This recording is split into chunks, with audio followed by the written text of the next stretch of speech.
ওর গায়ে জামা কাপড় নেই, তাই ওকে কোনোভাবেই ধরার উপায় নেই। আর অসম্ভব সব কাজ করে। এই মুহূর্তে ও একটা গাছে টার্জানের মতন ঝোলার চেষ্টা করছে।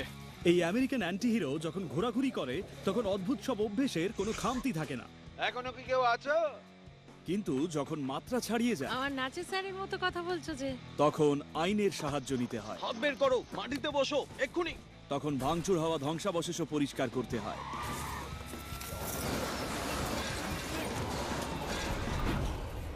কট ফ্লোরিডা ম্যান। 15 লক্ষ একর জলাভূমি নিয়ে ফ্লোরিডা গঠিত। অ্যালিগেটর, সাপ, পাখি সহ অগণিত প্রাণীতে ভর্তি। আরে ওটা আবার কি? এই হলো ফ্লোরিডা ম্যান, তার একদম স্বাভাবিক অবস্থায়। কেমন, ঠিক আছো তো? হ্যাঁ তুমি এভারগ্লেডে বসে কি চিজকে খাচ্ছ? হ্যাঁ। দেখে মনে হচ্ছে ও পালাচ্ছে হাতে কেক নিয়ে, কিন্তু মাঝে মাঝে ও জঙ্গলিপনা বন্ধ করে একটু সভ্য হওয়ার চেষ্টা করে। এখনো কি কেউ আছো? আছো কেউ কোথাও? পানীয় টানীয় আছে? ওটা শেষ নয় তো? অ্যালিগেটর কোলে নিয়ে এই ফ্লোরিডা ম্যান ঠান্ডা পানীয় নিতে ঢুকে পড়েছে। কারুর কথা গ্রাহ্যই করছে না। এইখানে।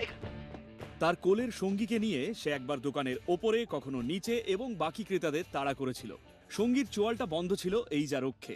অ্যালিগেটরটাকে ছেড়ে দেওয়া হয়, কিন্তু গ্যাস স্টেশনের এই সন্ত্রাস সৃষ্টিকারীকে অবৈধভাবে একটা অ্যালিগেটর রাখার জন্য গ্রেফতার করা হয়েছে। ফ্লোরিডার আইনে এটা একটা অপরাধ, যার জরিমানা $15,000। কেউ আছো নাকি? ফ্লোরিডা ম্যান এখানে প্রকৃতিতে বিলীন হয়ে যাওয়ার চেষ্টা করছে, তবে উলঙ্গ হয়ে ঝুলে থাকতে সে খুব স্বচ্ছন্দ বোধ করে। একজনকে পশ্চিম দিকে দৌড়তে দেখলাম, পেছনে ফেন্সের দিকে, গায়ে জামা কাপড় নেই। ভলুসি কাউন্টিতে রাত 2টোর সময় পুলিশ একজন চোরকে ধাওয়া করছে, যে অন্নপ্রাশনের পোশাকে রয়েছে। এই হাত ওপরে তোলো, ওপরে তোলো হাত। এ তো জলের মধ্যে দৌড়ে চলেছে এখনো। কিন্তু এই উলঙ্গ চোরটা যতটা আশা করা হয়েছিল তার থেকেও বেশি পিছল। আর দৌড়াবে না। পুলিশ তাকে একটা ট্র্যাম্পোলিন অব্দি তাড়া করে অদ্ভুত একটা ব্যাপার আবিষ্কার করে।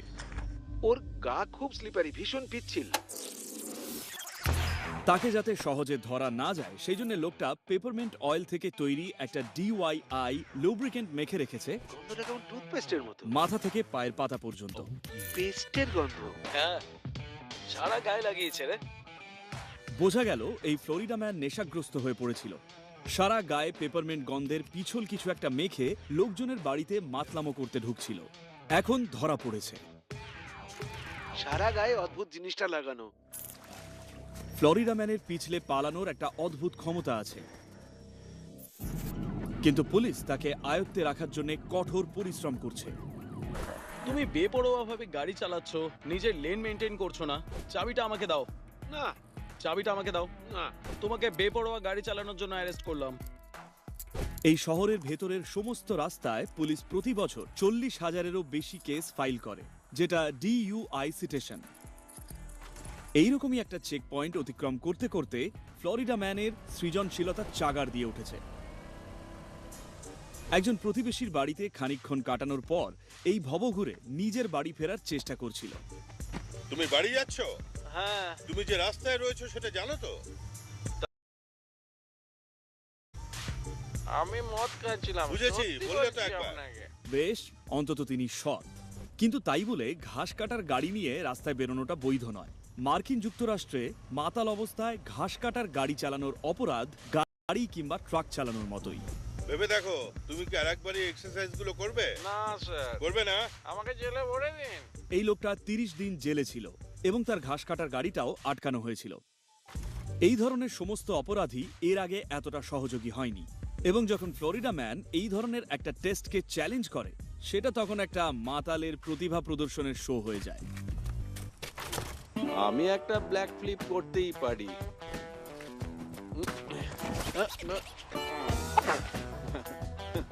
আমাকে জেলে নিয়ে চলুন, আপনার পায়ে ধরছি। সব ফ্লোরিডা ম্যান সাহিত্যের ভাষা ব্যবহার করে না, এবং সব ফ্লোরিডা ম্যান যে ম্যান মানে পুরুষই হয় তা কিন্তু নয়। তোমার এই এক্সারসাইজের ব্যাপারে কোনো প্রশ্ন আছে? হ্যাঁ, কয়েকটা। আচ্ছা, তুমি স্টার্টিং পজিশনে যাও।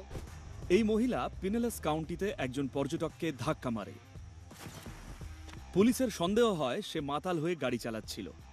তাকেও একই টেস্টের মধ্যে দিয়ে যেতে বলা হয়, কিন্তু তিনি রীতিমতো নাচের ক্লাস শুরু করে দেন।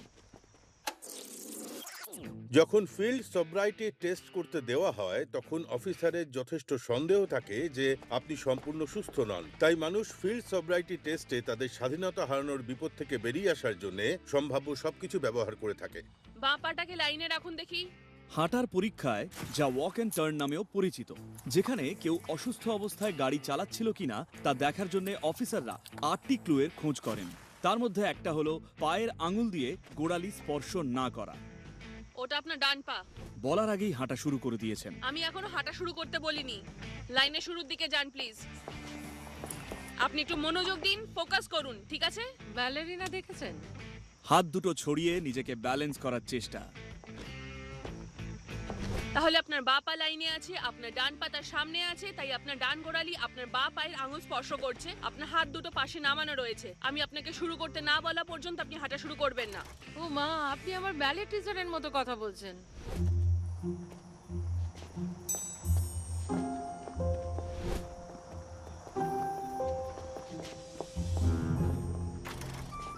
মাতলামি টেস্ট নাকি রিভার ডান্স?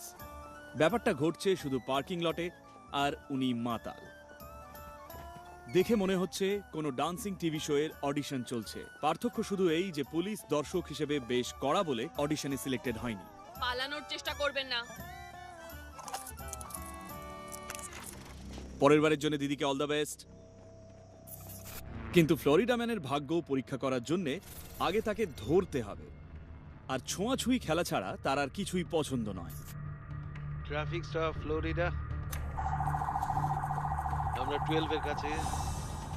ফ্লোরিডার পোর্ট অরেঞ্জে পুলিশ একটা গাড়িকে তাড়া করেছে, কারণ গাড়িটা একটা ট্রাফিক সিগন্যালে দাঁড়ায়নি।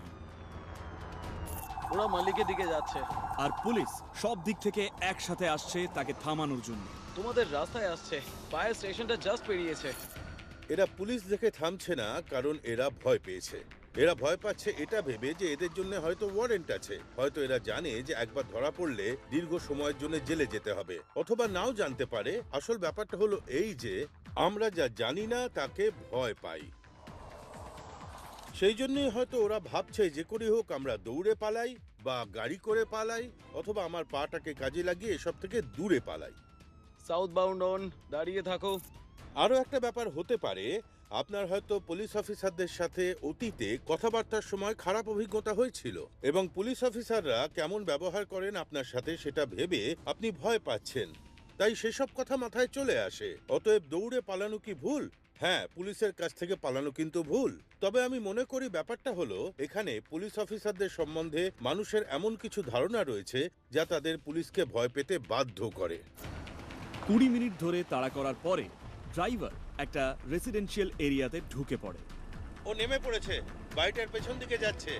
তারপর গাড়িটা ফেলে রেখে নিজে বাঁচার জন্য দৌড়ে পালানোর চেষ্টা করে। ও পালাচ্ছে, দেখতে ফর্সা, পরনে জিন্স আর গায়ে জামা নেই। ও ক্লাসিক ফ্লোরিডা ম্যান নিজের স্বভাব সিদ্ধ পোশাকে রাস্তা থেকে ফ্লোরিডিয়ান প্রান্তরের বিশাল জায়গায় একটানা ছুটতেই থাকে। कल रात मेरी जिंदगी की